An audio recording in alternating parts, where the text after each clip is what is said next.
Hey there YouTube! In today's video we're going to take out the Sawzall and make some changes to the X2.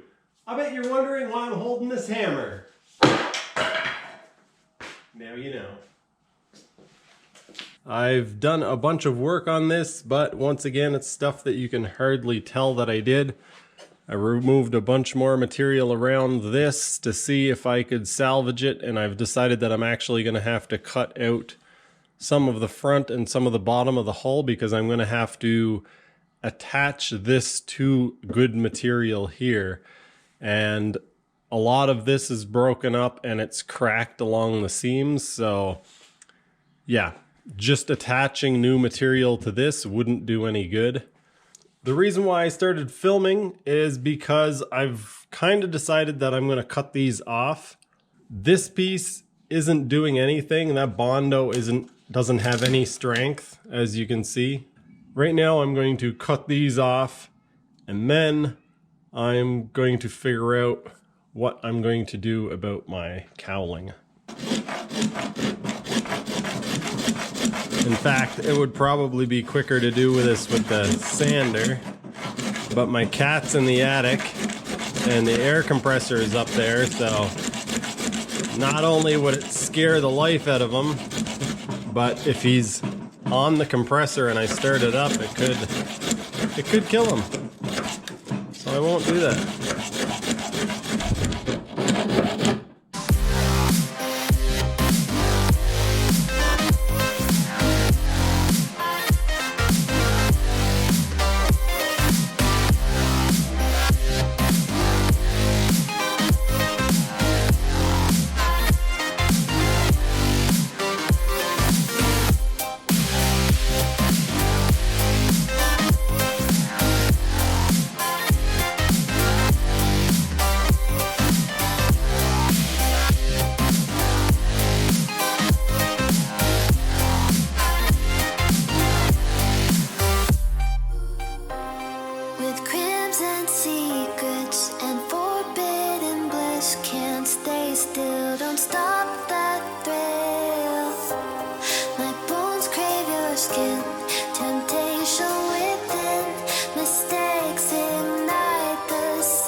Bittersweet heat is suffocating.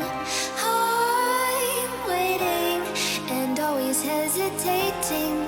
Kryptonite desires set my heart afire. Alright jet ski fans, I've decided that I'm going to make a video about cutting the back off of the X2. I'm partly going to do this because I like the look of it, and partly because it allows you to steer at a slightly steeper angle, and also the trim nozzle can go up higher. I haven't talked to you guys about this yet, but I'm also considering making some bracing that goes to the this flange, or the, what do you call this? Bond line flange, whatever. Anyway, X2s have a habit of cracking here. You can see this one cracked there quite a bit. And on the other side, there is cracking there as well. I don't know if the camera can pick that up. I think what I might do is build a foam core, so the whole thing won't be fiberglass, but I think what I'm going to do is actually follow this line. You can see the part that I'm coloring in with a pencil. This is a gap, so what I think I might do is follow this line from here and bridge across. Alright, I'm just going to measure from the back of the hull to this seam, and I know you guys can't see, I'll show you in a second. And then I'm going to transfer that. Actually no, because I'm just following this line here. So I'm going to follow that line, and then I'm going to follow this line to cut for here. That'll probably work. And oh, that just made a huge mess. All right. So yeah, I'm going to cut somewhere along that line, and then I'll figure out how I'm going to round it over. I might end up losing some rear end grip on the hull. So I'm considering, yeah, at some point I might end up building some sort of sponsons for the back of it, or I don't know what they're called, but yeah. Anyway, we'll talk about that maybe another time if I decide to do it. Okay, I need to scribe a line here.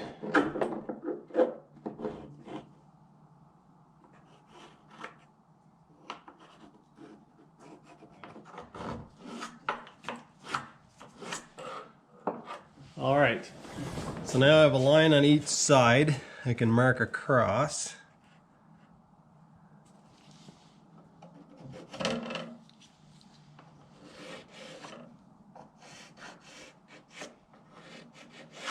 So that lines up with the hole, and then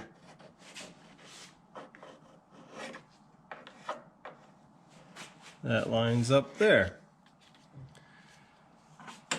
So obviously I'm not just going to cut it straight off in the corners, so what I'll do is I'll come from 3/4 of an inch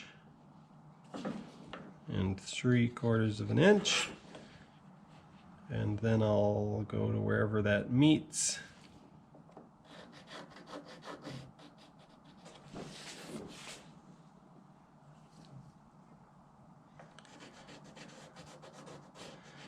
All right, so now I'm going to cut it off there. I think the tool that I'm going to use for most of this is the jigsaw. I might end up getting the Sawzall out.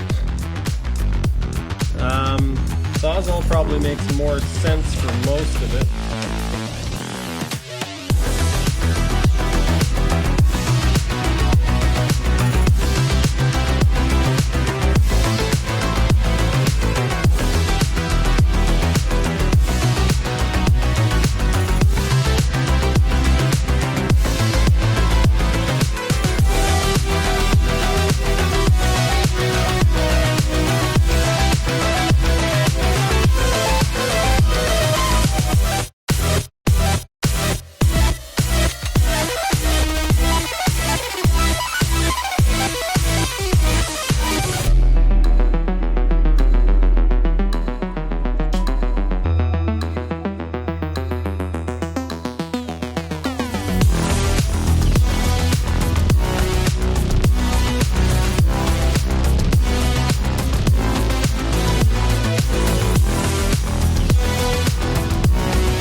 Oh my goodness. The teeth are completely worn off my blade.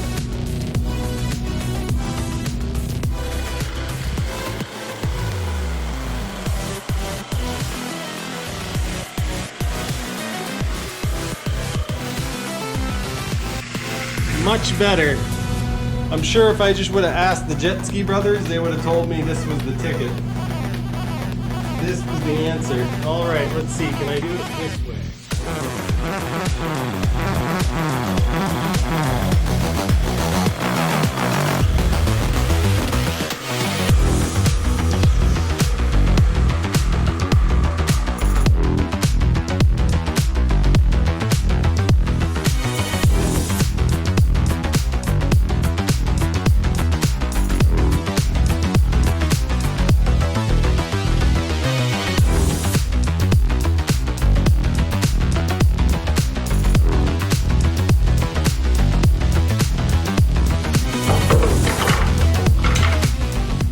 I'm sure this is going to divide people. Some people are going to like the idea and some people are going to hate it.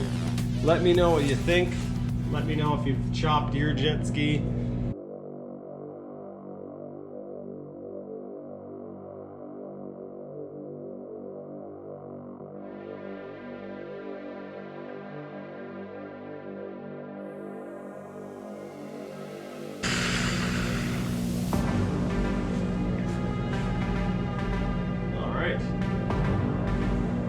I actually think I like the two different angles at the back.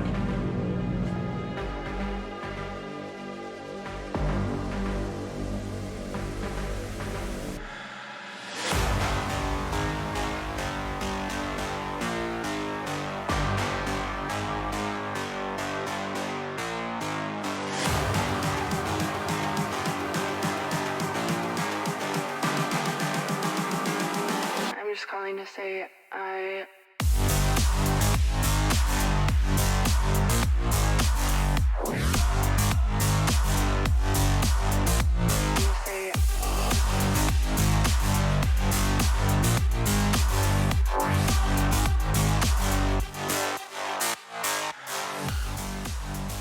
So what do you guys think about this modification overall? Do you like it? Do you think it looks stupid? Quite honestly, I don't like the way that it goes down perfectly square here. I'm probably going to round it up a little bit on the bottom and around these edges, but even more so, what I'm probably going to do is come down about 3/4 of an inch. Might do something like that. I think that would look nicer looking at it from the side.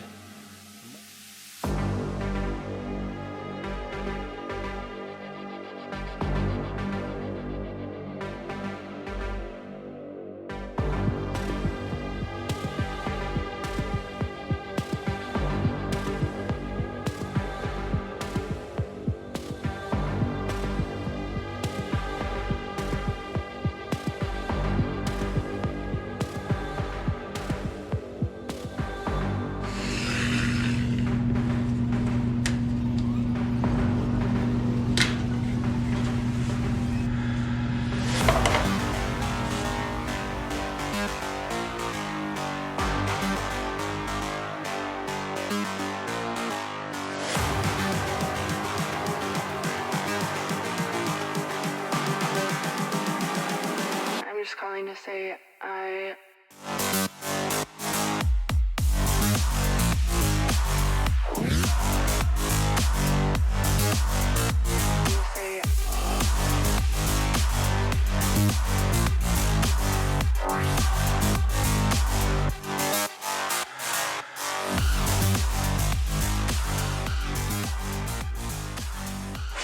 Alright, I think I like that better. It has a more kind of natural curve to it. I don't think I would have liked it if I would have chopped more off of this. I think I like that, that curve. Anyway, I was planning on trying to figure out some sort of brace for here in this video, but might have to wait for another time. I've also done some work on this top cowling. The plan is to try to make these lines flow straight through. You can buy them made out of aluminum, and a couple of people make them out of fiberglass as well, I think. But they're about $200, and I'm already doing all this stuff, so yeah, worst case scenario, I wreck this one and I have to buy something else or make something else, but I'm going to do my best to make this one look a little less goofy. Before I end this video, I'm going to head over to the bench and show you guys some stuff that I've been collecting for this project. I'm supposed to be getting some stuff on Monday as well, including the front fill for this and a few other things. I'm also expecting a few other things in the upcoming weeks that are fairly exciting, but I'm going to save that for another video. I've also selected the paint and colors supplies, painting supplies that I'm going to be using for this project, but I'm not going to get into trying to explain what I'm going to do, because unless you're an extreme paint nerd, it's probably just going to be confusing anyway, and it'll probably just sound boring when I'm talking about it, but yeah, I plan on doing some interesting stuff with the paint. Hopefully that'll all come together. And what else was I going to say? I'm getting my welder back sometime next week. They didn't actually tell me what they did to it or if they found something wrong with it, but they told me it was ready to be shipped back. Charged me $85 to return ship it, even though, yeah. Anyway, I won't get into that. Let's head over to the bench and take a look at the stuff, or some of the stuff that I've been collecting. So some of it I've had since last year. This is my West Systems epoxy. I couldn't afford to keep buying this stuff, and I'm going to run out of it very quickly, so I ended up ordering some Canadian-made stuff. Hopefully it's decent. I ordered some 3 liters of Canadian epoxy. I think it's squid something. Anyway, I've showed you guys this fiberglass already. I have 3 different fiberglasses here and actually some in the background there as well. I got some of this colloidal silica, which is basically a thickener for the epoxy, but I need to get more or different stuff. This is not going to be enough for all of the filling and stuff that I need to do. I would like to get some chopped stuff. I found some 1/4 inch chopped glass, and I was about to order it, and it was, I think, $24 for a pound. And that would have been perfect. And I waited a couple of days and the price went up to $60 and shipping was also more money. So yeah, that's kind of out of the question. I got myself some 80 grit sandpaper for the longboard, as well as 2 new Durablocks. So I've got the long one that I've been using already, and then I've got the teardrop one that I showed you guys, or told you guys I was going to get.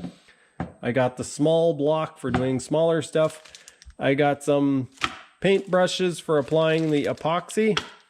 Next week, I'm getting some rollers to roll the air bubbles and stuff out of the epoxy and fiberglass. I got some 3M, what grit is this? 120 grit. It will work with either this or the long one because it's just adhesive and you cut it off. I got 80 grit sanding disc for the orbital sander. I got myself some 3M filters. These are for organic compounds. So when I'm painting, I won't die. These ones are a couple of years old and I'm using them now for just dust filtration, but this is what you need if you're painting or using strong chemicals. Yeah, these will take care of that. I got myself a bunch of masking tape. I need to get a little skinnier stuff. I need 1/4 inch or maybe 1/8 inch stuff for doing some of the fine detail work I'm going to do. Finally got myself some nitrile gloves. I got some PVA foam for underneath the gas tank and underneath the battery, and some glue to stick them down. I've already showed you guys these. Now we move on to some of the stuff that doesn't have to do with fiberglass or boat repair.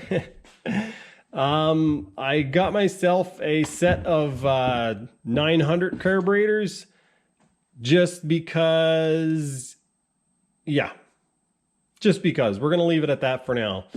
I got myself also this sweet MMG lithium-ion battery, which weighs under 2 pounds, and my old battery was 20 pounds because I had an oversized battery in it. That's going to save a lot of weight. Hopefully it works out well for me. This will be a good test of lithium-ion batteries and jet skis because I will certainly let you guys know if I have any issues. I finally got all of my couplers, my 2.5 inch couplers that go out the side. I already showed you guys the hose clamps that I got.